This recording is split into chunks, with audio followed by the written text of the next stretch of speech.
I'm Chloe Hope, 33, and I built a defense-grade cybersecurity system in my basement that ended up selling for $47 million.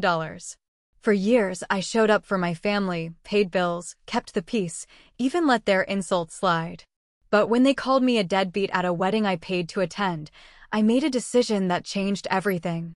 Ever been written off by the people you bent over backwards for? Drop your story in the comments, you're not the only one.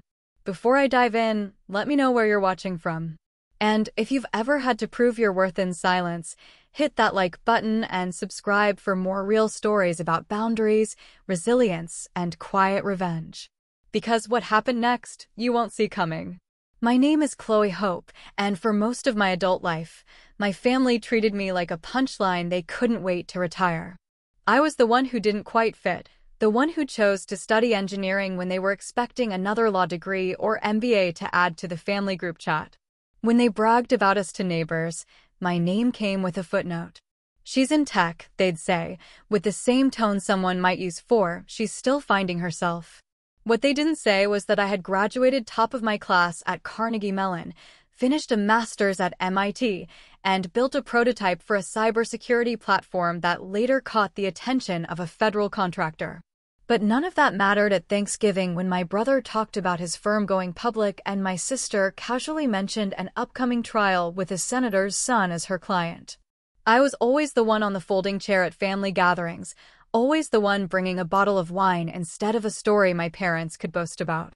My brother Josh had a corner office in Manhattan by 26. My sister Claire, a litigation star before 30. Me? I was coding 12 hours a day in a basement I rented beneath someone else's home because it was cheap, dark, and quiet.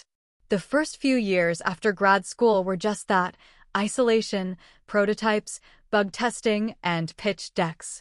I called it my deep work era. My family called it Chloe's hermit phase. The truth is, I didn't mind the solitude. I liked the control.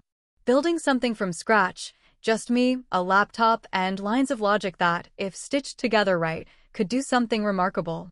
The core idea came to me during a government-funded research seminar on predictive network security.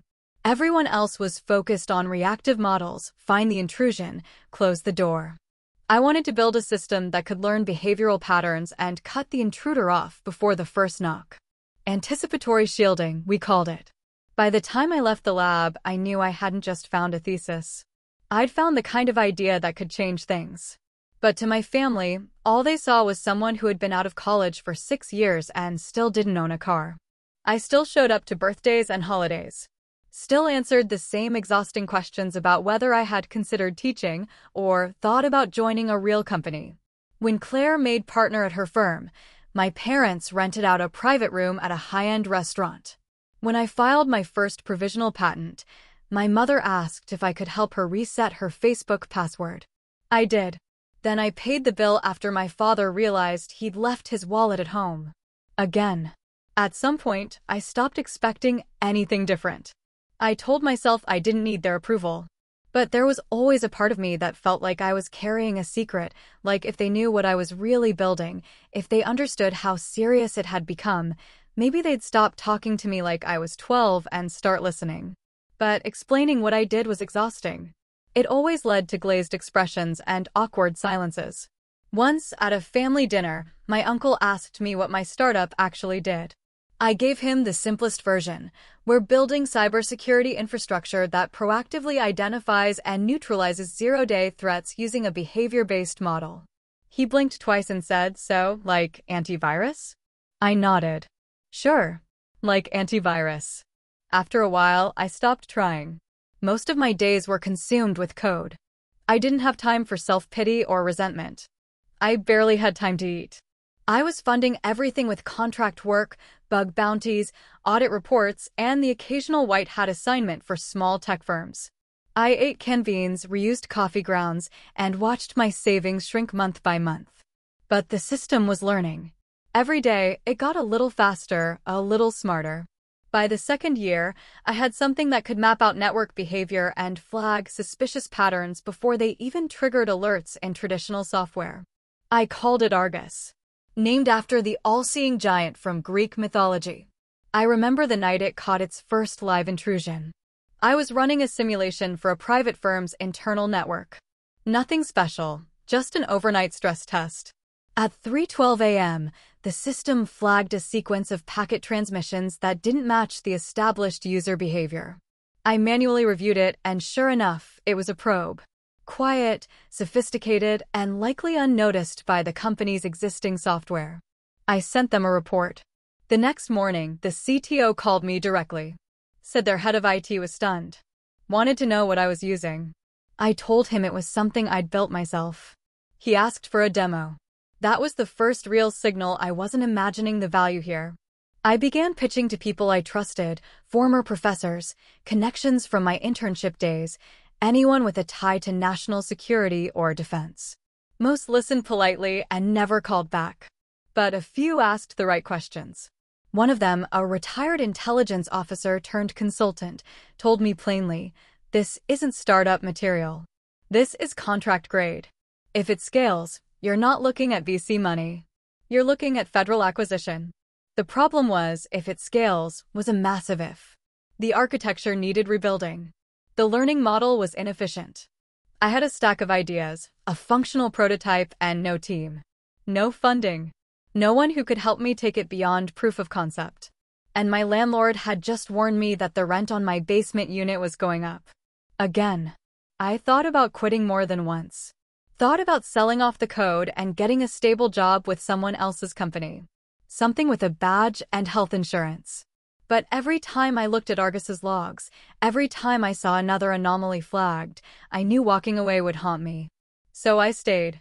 In the basement. In the dark. My parents called every now and then, mostly to ask if I'd made any progress with that app thing. I stopped correcting them. I told them I was doing fine. They told me they were worried I'd wasted the best years of my life in front of a screen. I told them I had it under control. I didn't tell them that I'd eaten rice and lentils for 3 days straight, or that my internet got cut off once because I forgot to pay the bill. They wouldn't have understood. But something kept me going. Maybe it was spite. Maybe it was belief. Maybe it was the stubborn refusal to be remembered as the one who never quite figured it out. Whatever it was, I kept building. By the time I turned 29, I had a functional demo that ran on 3 servers in my closet, a revised architecture that could support national-scale implementation, and a 60-page white paper ready for pitch. I'd sent cold emails to every contact I could find at DARPA, NSA, and a half-dozen military contractors. One responded. He asked for a meeting.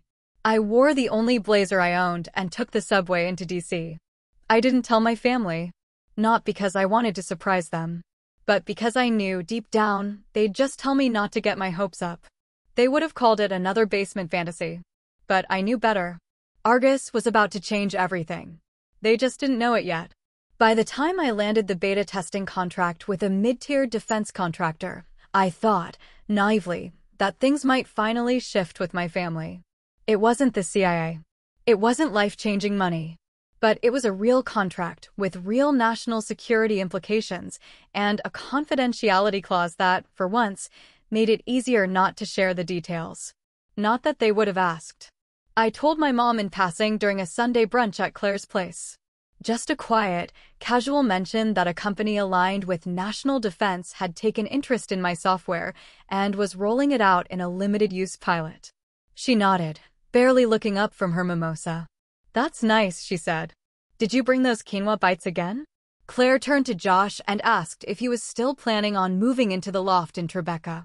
That was the end of the conversation. They didn't ask for details. Didn't ask what the contract entailed or what kind of software it was. They didn't ask about Argus or the years I'd put into it. It was as if I'd told them I'd found a new knitting hobby. Interesting, but irrelevant. I tried to let it go. I told myself it didn't matter, that I wasn't doing this for validation. But something about their silence made it worse than outright criticism. The comments started small but precise, like paper cuts. "Still working on your little app?" my Uncle Tom asked at Thanksgiving. He said it with a grin, like it was a joke we were both in on. I forced a smile and nodded. Claire snorted into her wine. "You should talk to my firm's IT guy. He might have something more stable for you." My mom chimed in, trying to be helpful in that way she always thought was nurturing. You know, you'd make a great assistant at Darren's firm. He's always looking for bright young people with a good attitude. She said it like it was a compliment. That winter, they hosted a New Year's Eve party at my parents' house. Extended family, neighbors, a few old friends. I found out the morning after when my cousin posted pictures online. When I texted my mom and asked why I hadn't been invited, she responded with, "Oh, sweetheart, it was really last minute. We didn't think you'd want to drive in the snow." I lived 30 minutes away. The roads were dry. By spring, Josh had stopped responding to texts altogether. I'd ask if he wanted to grab a coffee, or if he could put me in touch with someone in his network. No reply. The only time he reached out was when he needed help resetting his router. Claire, meanwhile, would occasionally swing by my place unannounced, always in between something. Pilates, a deposition, a wine tasting. She'd glance around my apartment like she was doing market research on poverty. "I could never live like this," she said once, flicking a chipped corner of my countertop. "How do you not lose your mind in all this beige?" It was never a question. Just a judgment in the shape of one. My building was old, and yes, the paint was peeling in a few spots, but it was clean, paid for, and quiet. That was all I needed. Around that same time, I got a notice from the contractor. Argus had flagged a possible breach during their audit simulation. Their internal team verified it was a real vulnerability, one they hadn't caught. I received an encrypted message from their liaison 2 days later, asking for a secure call. The tone had shifted. I could tell. They were taking it seriously now. It was the first external validation I'd ever received. But I had no one to share it with. No one who would understand. I tried again, once more, at a family dinner in early April. The pilot had been extended, and I'd been invited to attend a classified seminar at Quantico. I wasn't allowed to share details, but I mentioned the travel, the clearance process, the NDA. My dad gave me a tired look and said, "Just make sure you're not getting scammed." Then he turned to Josh. "How's that IPO looking?" "Still on track for Q3. No one asked where Quantico was. No one asked what my software did." A week later, I overheard them talking in the kitchen when they thought I'd stepped outside to take a call. My parents. Claire. Josh. Low voices, but clear enough through the thin walls. "She's wasting her prime years," my mother said. "It's sad, honestly." "She's brilliant," Claire added. "But so delusional. It's like she's addicted to struggling." "Who chooses this?" "I just hope she snaps out of it before it's too late," Josh muttered. "Too late for what? I don't know." I stood there in the hallway, holding my phone like an idiot, letting the silence settle around me. I didn't interrupt. Didn't storm in. Just let their words land, one by one. And I remember thinking, this wasn't new. This wasn't even surprising. It was just the first time they said it out loud. After that, I stopped offering updates. I still showed up when I was invited. I still brought gifts. I still helped Mom log back into her Gmail when she got locked out. But I stopped trying to explain what I was building. If they wanted to believe I was chasing some pointless dream in a basement, I let them. The truth wasn't going to matter until it couldn't be ignored. In May, I received a formal request for a second beta phase, this time with a larger network and increased sensitivity settings. A line item in the briefing noted that Argus had outperformed 2 industry-standard firewalls in threat detection. The company asked if I'd consider licensing the tech or if I was pursuing a government bid. I told them I was still deciding. I didn't tell my family. I knew what they'd say. Something like, "Don't put all your eggs in one basket," or "Just make sure you're not doing anything illegal." At my cousin Leah's wedding, they placed me at the table with the teenagers and the elderly. The in-between zone. Josh made a toast that name-dropped both his hedge fund and his Tesla. Claire wore a watch that probably cost more than my entire dev stack. When someone asked what I did, Josh answered before I could. "She's between things right now. Some kind of tech startup." He smiled like it was a joke. Later that night, Claire cornered me by the bar. She looked genuinely concerned, in the way that only someone completely detached from your reality can manage. "Chloe," she said, swirling her drink. "Don't waste your prime years on this. You're smart. You're pretty. You could do anything." I didn't reply, just nodded and excused myself. Back at home, I opened my laptop, pulled up the most recent logs. Argus had intercepted 2 attempts at internal phishing within the last hour.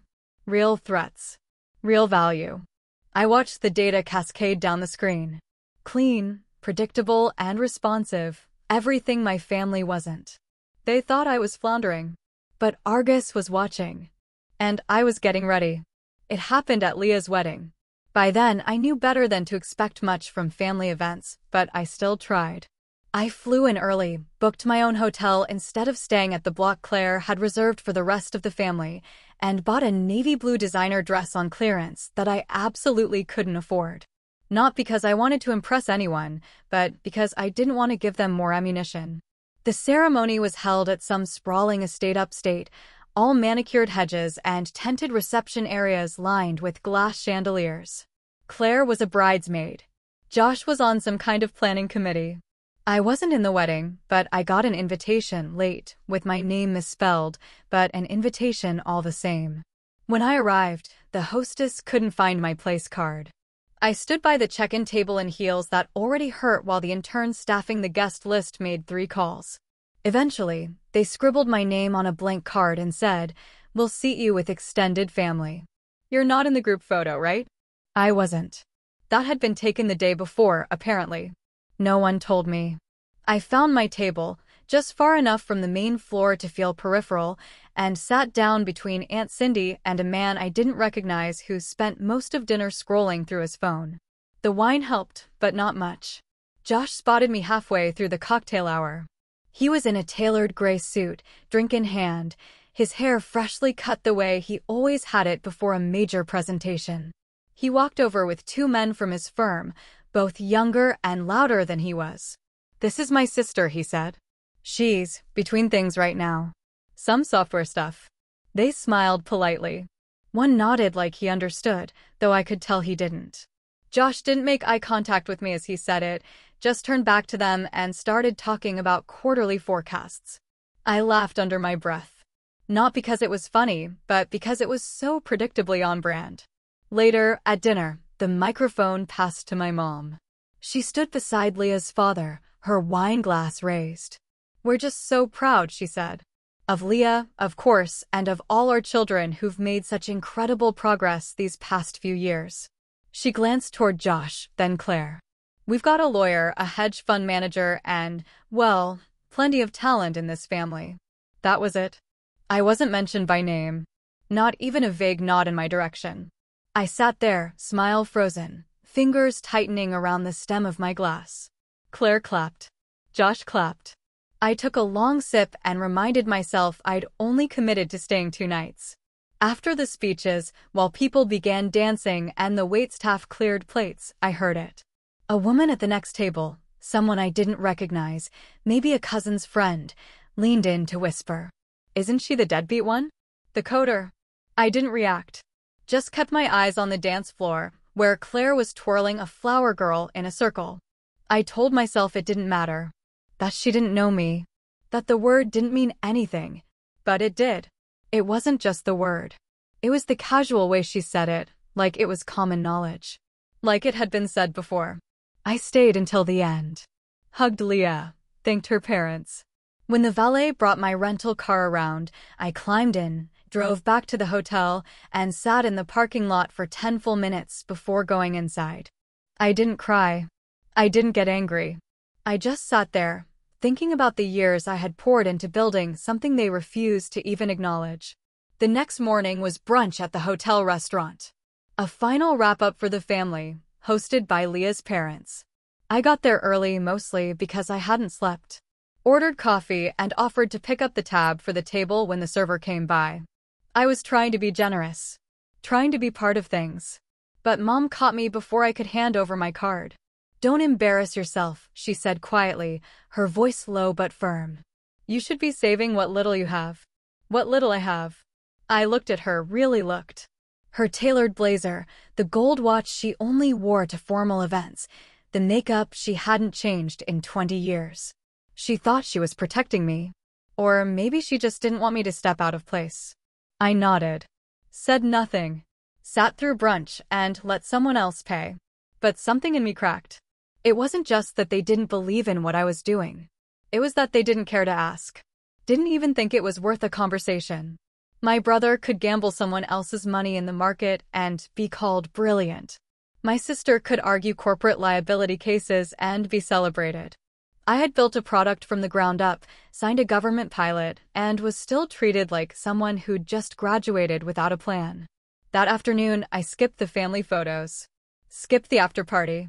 Went back to my hotel room, opened my laptop, and responded to the liaison from the contractor. Told him I was ready to talk licensing. Told him I had an idea for a scaled-down civilian prototype. Told him I wanted to meet in person. He responded within the hour. The irony wasn't lost on me.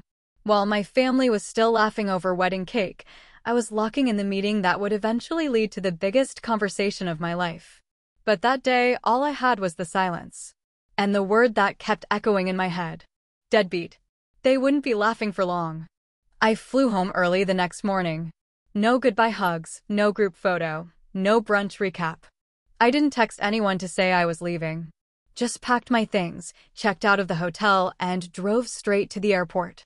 It felt like leaving the scene of a bad play, one where I'd been cast as the silent extra in my own family's narrative. The flight back was half empty.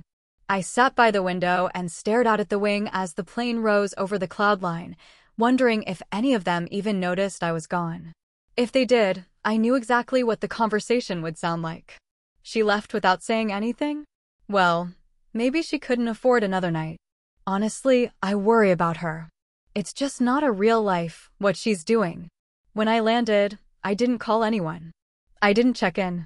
I took a cab home, climbed the stairs to my apartment, and stood in the middle of my living room without taking my shoes off.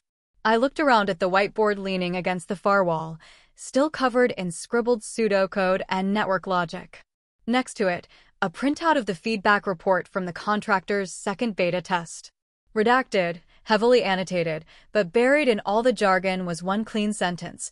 Argus successfully isolated a simulated zero-day exploit in 2.3 seconds. No false positives. No escalation needed. I dropped my keys on the table and sat cross-legged on the floor, still in the dress pants I'd worn on the flight. The apartment was quiet, too quiet after a weekend of ambient music, clinking glasses, and thinly veiled insults. I leaned my head back against the couch and closed my eyes, just listening to the hum of my desktop's cooling fan and the faint buzz of the refrigerator down the hall. Then I picked up my phone and called Marcus. He answered on the second ring. Back already? Yeah, I said, trying to keep my voice steady. Couldn't take another round of pity compliments. Let me guess, he said. They're still trying to figure out how you ended up like this. I didn't respond. I didn't need to. Marcus had known me since college. He was 5 years older, former Marine turned cybersecurity consultant who took night classes while holding down 2 jobs. We'd met during a lab project. He was the only one who actually read the protocol in advance. When I told him what I was working on, he didn't blink. He asked about architecture, about latency, about failover logic. He didn't care that I worked out of a basement or that I had no formal company structure. He cared that it worked. You don't need their approval, he said that night, like he could hear the weight I was still carrying. You've got the government's attention. That's louder. I laughed, but it came out thin. Not sure my mom would agree. She doesn't have clearance, he said. She doesn't get a vote. I hung up a little lighter. That night, I cleaned the kitchen for the first time in weeks. Wiped down the counters, threw out the expired almond milk, rearranged my tangled mess of Post-it notes. I didn't realize how much I'd let things slide. When your only source of validation is internal, it's easy to live like the outside world doesn't exist. But things were starting to change. I pulled out my notebook and reviewed my task list.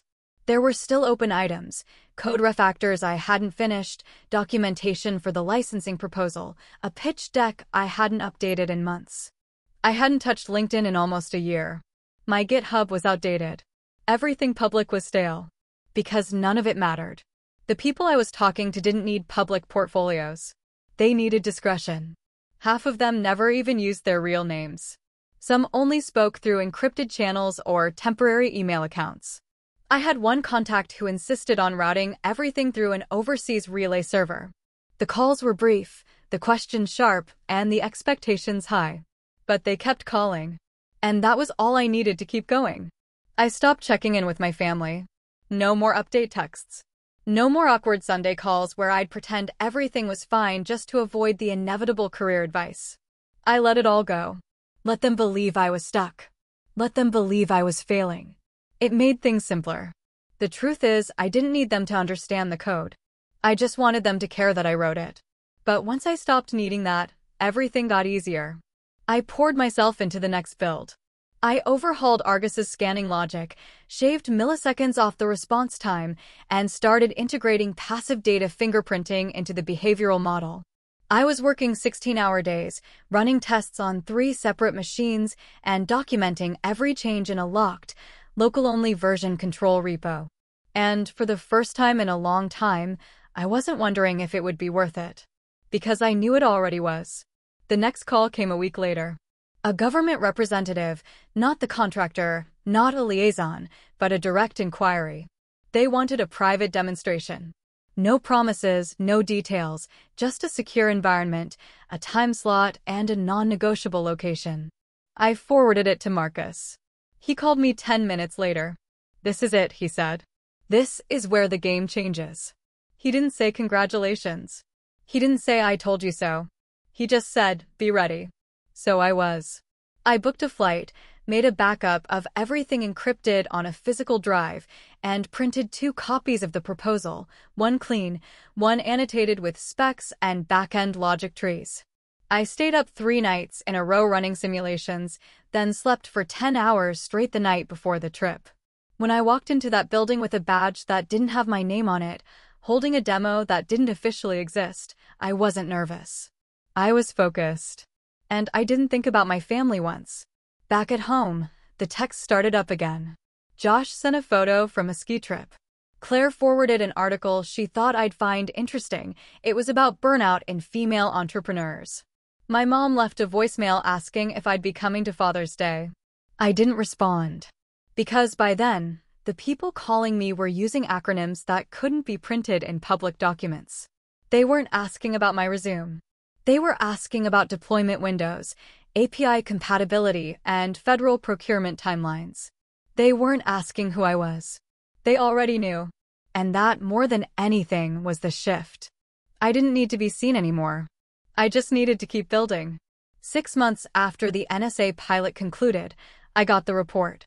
It was short, direct. The kind of bureaucratic language that doesn't leave much room for interpretation. Argus demonstrates unprecedented potential in real-time threat anticipation and non-disruptive mitigation. Further development and deployment recommended under secure acquisition terms. That was it. No small talk. No compliments. Just an internal memo forwarded to me by the contractor's liaison, who followed it with one sentence of his own: "You're about to get very popular." He wasn't wrong. Within the next 3 weeks, I received 2 formal acquisition proposals. One from a private defense firm based in Virginia that had a long history of quietly absorbing startups like mine and folding them into government-backed systems. And one from the CIA. The second didn't come with a letterhead. Just a secure call, followed by an encrypted document drop, followed by a non-disclosure form that had its own non-disclosure clause. Marcus and I had talked about this moment for months. We'd run through scenarios, legal structures, fallback plans, even contingencies for what to do if I decided not to sell. But when the actual numbers landed in front of me, it didn't feel like a movie moment. It felt like paperwork. My lawyer handled the negotiations. She was sharp, ruthless, and completely unimpressed by the agencies involved. That helped. It grounded everything. She walked me through every clause, every override, every long-tail equity stipulation. And the number they landed on wasn't just life-changing. It was deliberate. Strategic. $47 million. Clean. Quiet. Final. The morning the wire transfer cleared, I logged into my bank account and stared at the screen like it had glitched. I refreshed the page twice. Still there. 47 million. No decimal points missing. No extra verification codes. I didn't cry. I didn't scream. I didn't pop champagne.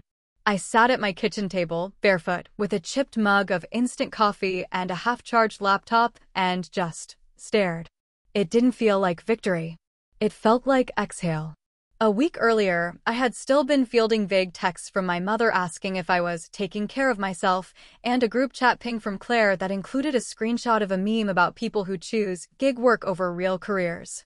Josh hadn't said a word since Leah's wedding. But the group thread had been active with planning for my dad's retirement dinner. It was a big deal. 40 years at the same consulting firm. They'd booked a venue. Ordered personalized menu cards. Claire was organizing the slideshow. Josh was handling the seating chart. I wasn't on either list. Still, 2 days after the wire hit, my phone buzzed. A message from Claire. "Hey, are you coming to Dad's dinner? You've been kind of distant." I stared at the text for a long time. I typed, no, deleted it. Typed, busy with work. Deleted that too. Eventually I wrote, hope it goes well. Tell him congrats. Then I muted the thread. Let them keep guessing. I moved into a new place quietly. Still in the same city. Still in the same neighborhood. Just a little further up the hill. More light. More windows. A dedicated workspace that didn't share a wall with my neighbor's band practice. I didn't post about it. Didn't share photos. Didn't send a change of address card. The people who needed to know already did. Everyone else could wonder. The next few months were a blur of NDAs, onboarding calls, asset transfers, and quiet exits. I dissolved my LLC. Archived the project logs. Cleared out the servers. I handed Argus off to a team that now included some of the top cyber analysts in the country. And then, just like that, it wasn't mine anymore. I thought I would feel empty. But I didn't. I felt untethered. Free in a way I hadn't even realized I wasn't. I didn't buy a car. Didn't change my wardrobe. I still wore hoodies most days, still shopped at the same grocery store. But I hired an accountant. I hired a financial advisor. And for the first time in my life, I slept without worrying about rent. That summer, while my family was posting photos from Dad's retirement gala, I flew to Oslo for a private symposium on ethical AI in defense systems. I sat on a panel next to someone who once headed up cryptographic design at a federal lab. He leaned over after my presentation and said, "I've read your work. Your design is one of the cleanest I've seen in 10 years. I said thank you. Quietly. The way I'd taught myself to say it when I wanted to avoid drawing too much attention. He smiled. You should say that louder. I didn't respond. When I got back, I had a voicemail from my mom. Just her voice, a little softer than usual. Hope you're doing okay. Your brother says you've been hard to reach. Let us know if you need anything. I didn't need anything. But I did replay the message. Once. Not because I missed her, but because it sounded like she was starting to realize I wasn't failing. And I wasn't going to be the one to spell it out. Let them talk. Let them wonder. While they speculated, I was building something they'd never be able to measure. And this time, I wasn't going to shrink myself so they'd feel more comfortable around it. It started with a headline buried halfway down a tech blog that mostly covered defense contracting rumors and mid-level M&A deals. Undisclosed sale of predictive cybersecurity software to federal intelligence agencies confirmed, sources say. There was no company name. No founder mention. Just a short paragraph about a multi-million-dollar acquisition that had allegedly involved a technology built by a single founder, closed-cap prototype, with exceptional zero-day response capability. The article didn't say Argus. But it didn't have to.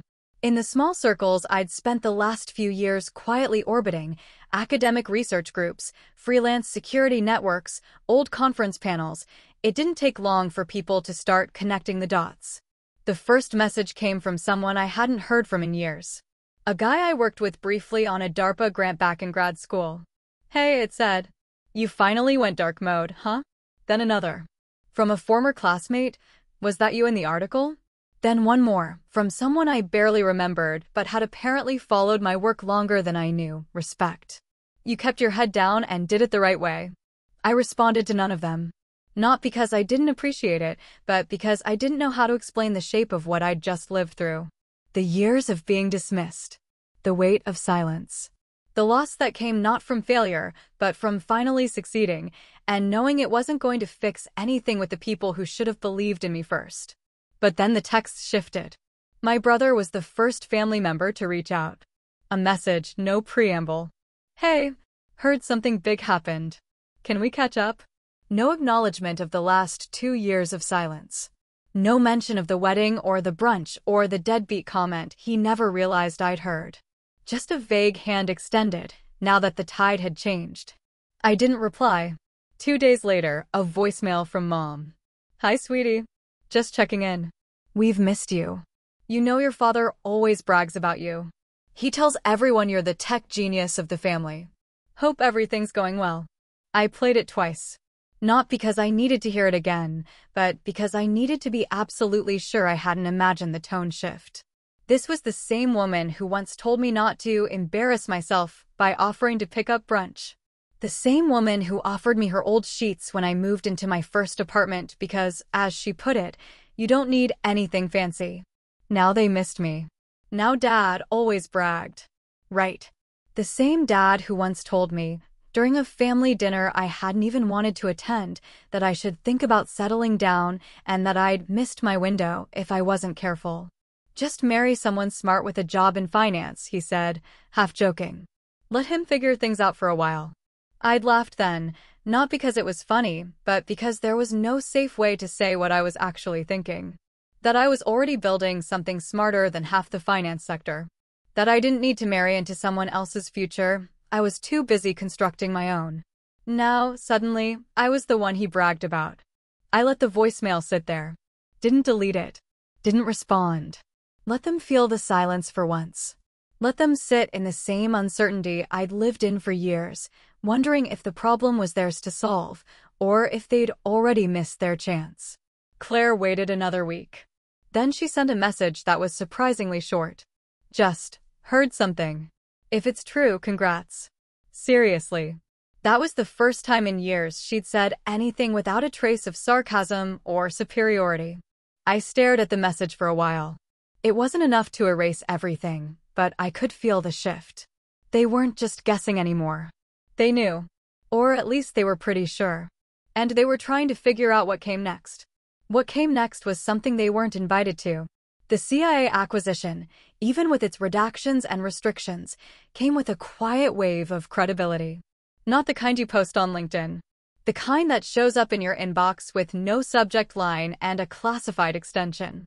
The kind where your name suddenly appears off record, in rooms where people don't ask for resumes. A week later, I was asked to consult on an interagency strategy group focused on scalable threat response. Just a temporary role. No title.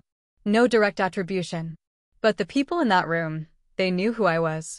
They treated me like someone who mattered. Someone who had built something that could hold the line. No one in my family ever asked about that part. They were still stuck somewhere between "we're proud of you" and "we don't quite understand what you do." Which was fine. I wasn't building for them anymore. I bought a new apartment. Quiet neighborhood. Floor-to-ceiling windows. A view I didn't need, but wanted. For once, I didn't have to ask anyone for help moving. I hired professionals. Paid cash. Upgraded my server hardware. Installed fiber. Didn't post about it. Didn't share the address. Let them assume I was still in that basement apartment with the beige walls and the flickering overhead light. In the mornings, I worked on a side project, nothing commercial, just R&D. Something I'd been toying with since my second year of building Argus.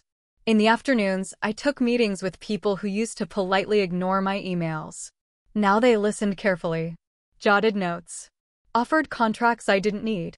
One day, while reviewing an API spec for a NATO-adjacent briefing, I got a text from Josh.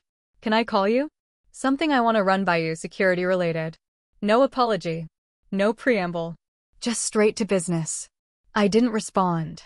Because what they never understood, and what I no longer felt obligated to explain, is that I didn't get lucky. I didn't stumble into some fluke opportunity. I earned it, one ignored call at a time. One dismissed idea. One insult disguised as a joke. Every eye roll, every snub, every dinner where they talked over me like I wasn't even there, it all became kindling.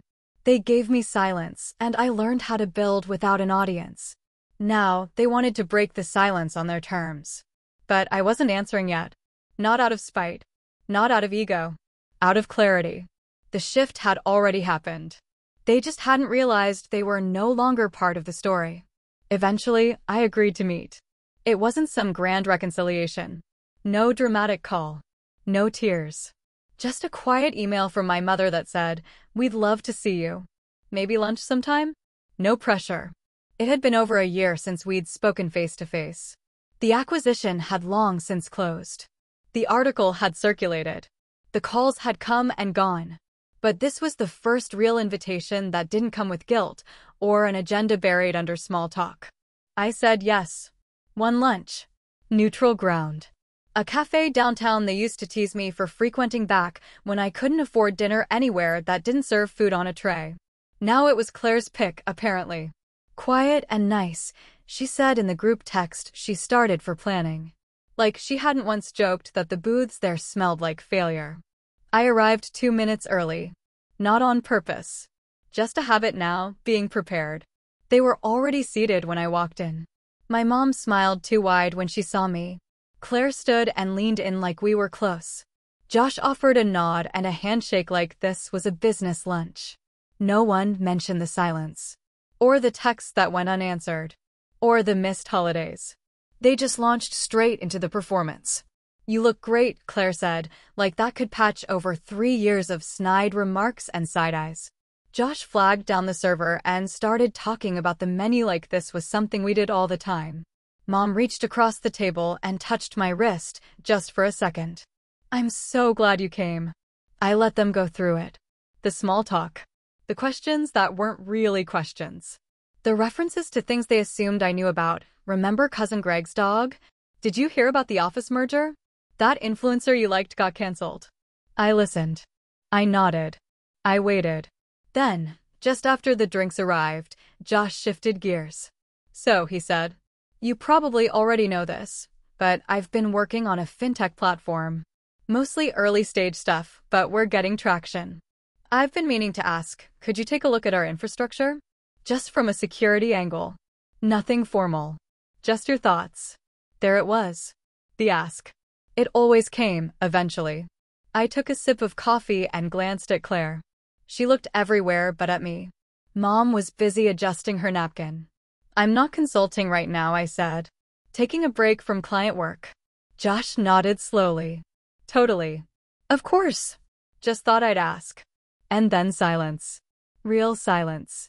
Not the kind they used to fill with lectures or sarcasm or pity. The kind they weren't used to sitting in. I let it stay quiet for a beat longer. Then I said it, not like a mic drop, not like a speech. Just a clear, level truth. "I'm happy. And I'm not looking to fix anything. Just setting the record straight." Mom blinked. Claire shifted. Josh looked down at his fork like it had suddenly become very interesting. "I don't need anything from anyone here," I continued. "I'm not angry. I'm not trying to rehash the past. But I also won't pretend it didn't happen." Still no one said anything. So I offered them an out. "I'm fine meeting. I'm fine catching up. But not if the cost is pretending we didn't spend years talking around each other." I didn't mean for it to sound harsh. And maybe it didn't. Maybe it just sounded final. Claire cleared her throat. "Well, I think it's amazing what you've done. Truly. We've all been impressed. Impressed. Not proud. Not supportive. Just impressed, like I was a distant figure in an article, not the sister they once called a deadbeat." Josh nodded. "Yeah, you were ahead of your time." That part almost made me laugh. Like they'd known all along and were just waiting for the rest of the world to catch up. But I didn't push it. I didn't need them to rewrite history. I just needed them to stop pretending it hadn't happened. Mom reached into her purse and pulled out a small envelope. "This is silly," she said. "But your father wanted to send this. It's just a note. He's not good with words, but he means well." I didn't open it. I said thank you and slipped it into my bag without looking at it. Whatever it said, it wouldn't change anything. But maybe it was a start. Or maybe it was just another attempt at closure that didn't require accountability. We paid separately. I made sure of it. As we stood to leave, Claire tried one more time. Let's not wait so long next time. I nodded. Not a yes, just a nod. We walked out onto the street together, then went our separate ways without a photo or a plan. Later that night, I opened the envelope. It was a short note in my dad's handwriting. Just 4 sentences. The last one read, "You were always going to be the one who surprised us." No apology. No ownership. But it was the first time he'd ever put something like that in writing. I didn't respond. Because this wasn't about whether they were sorry. It was about me finally understanding I didn't need them to be. What I needed was distance. And clarity. And peace. And now that I had all 3, I wasn't giving them up, not even for a family that finally decided to look at me when the rest of the world already had. They didn't have to like my boundaries. But they were going to learn how to live with them. On my terms. Not theirs. A year later, I live in a quiet brownstone in DC. The kind of place with creaky floors and thick windows and just enough space to feel like I can breathe. I found it through a friend, an old NSA contact who knew a realtor who specialized in privacy-first properties. Not listed online. No open house. Just a front porch, a working fireplace, and neighbors who mind their own business. I consult when I feel like it. Not often. Just enough to keep my head sharp.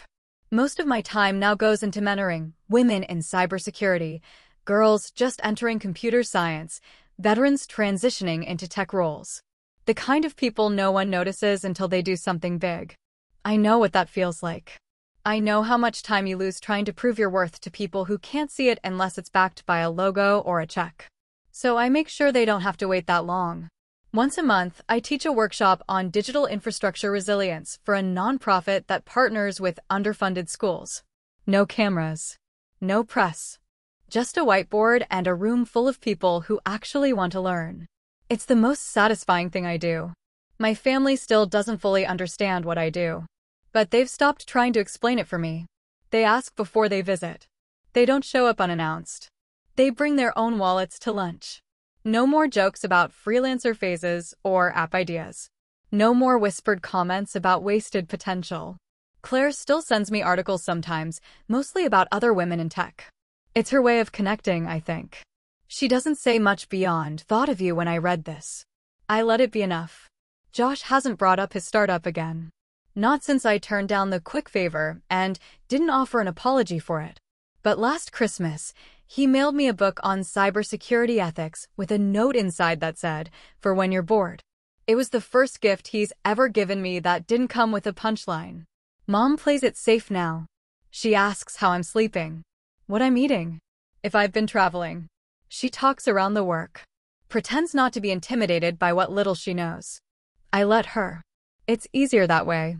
Dad never brought up the letter. Never mentioned whether he knew I'd read it or just assumed it got tossed. But when I saw him at Thanksgiving, he introduced me to a friend from his old firm and said, "This is my daughter. She's a specialist in federal systems security." That was it. No awkward qualifiers. No vague jokes. No dismissive tone. Just the title. Spoken plainly. Like it belonged to me. Because it does. These days, I take my coffee on the back patio. No phone. No news. Just 15 minutes to myself before I open the laptop and decide whether or not I want to work. It still feels strange sometimes. Having nothing to prove. No one breathing down my neck. No clock to punch. But I've learned to stop filling silence with justification. Not everything has to be explained. I kept the whiteboard from the old apartment. It's in the office now, cleaned off, but still framed with the same black tape around the edges. I like seeing it there. A reminder of where this started. A symbol of the time when no one else saw what I did. When I had to build something invisible before anyone believed it was real. People ask me sometimes, usually younger women, how I stayed motivated when no one believed in the work. I tell them the truth. You don't always stay motivated. You just stay building. And eventually, if you do it long enough, the silence starts to speak for you. I haven't spoken publicly about the sale. There's no press release. No interviews. I turned down the profiles. Turned down the keynote invitations. Not because I'm hiding, just because I don't need the performance. The work speaks for itself now. Every once in a while, Someone in the industry will reference the undisclosed Argus build. They'll speculate on what made it so effective, how a solo founder managed to outperform multi-million-dollar teams. I never confirm or deny anything. I just listen. Sip my drink. Move on. I like it better that way. I don't need to be the face of anything. I've already become the proof. Last month, I was on a panel, closed door, invite only. A woman across the table, former military, brilliant mind, asked me if I'd ever been underestimated early on. I smiled. Took a while for people to understand what I was doing, I said. But I got there. She nodded. Said, that's the good kind of win. The quiet kind. She was right. Because the best kind of revenge isn't loud. It's not a confrontation. It's not a dramatic speech at a family gathering or a LinkedIn post that goes viral. It's a shift in gravity. It's the moment when the people who once dismissed you have to recalculate everything because the world decided you mattered, even if they still don't understand why. It's sitting at a dinner table while they tread carefully, not because you asked them to, but because they finally learned you won't tolerate anything less. It's living a life you don't have to defend. And walking into rooms you once only dreamed of, knowing you earned every inch of space without needing to raise your voice. They used to call me the deadbeat. Now they call before they call. And when someone from the old days slips up, makes a joke, repeats the story, drops the word, I just smile. Because I know better. And because my bank account, my peace, and my silence say everything I need to. 47 million reasons to never explain myself again. Thanks for watching. Have you ever been underestimated by your own family?